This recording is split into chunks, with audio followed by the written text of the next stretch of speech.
Μέρος δεύτερο από την κατασκευή των 2 12V μπαταριών λιθίου 300 αμπερορίων, δύο ίδιες δηλαδή, όπως ανέφερα στο προηγούμενο βίντεο.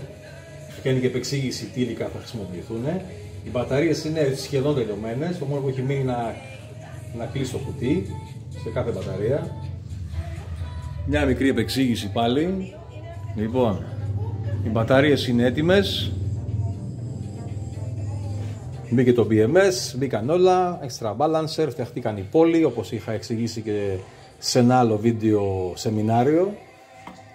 Λοιπόν, τα καπάκια μας είναι έτοιμα,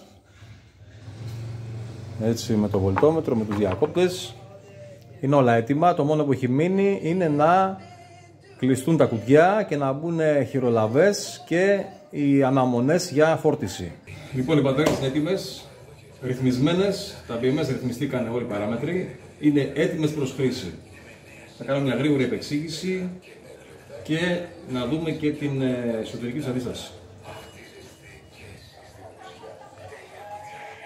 Λοιπόν, οι μπαταρίες είναι έτοιμες.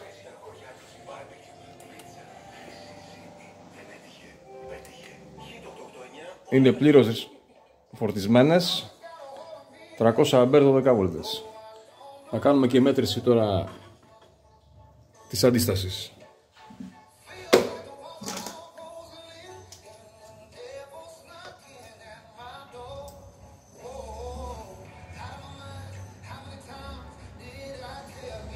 Λοιπόν,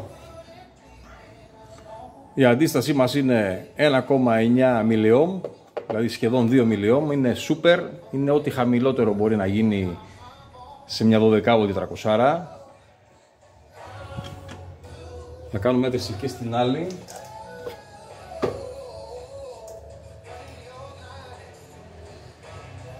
Μία από τα ίδια. 1,9 έως 2. Η αντίσταση είναι super.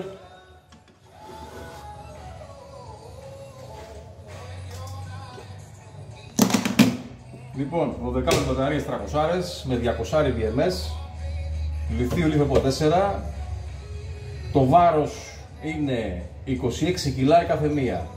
26 κιλά μόνο. Είναι έτοιμη προς χρήση για αυτόνομο σύστημα.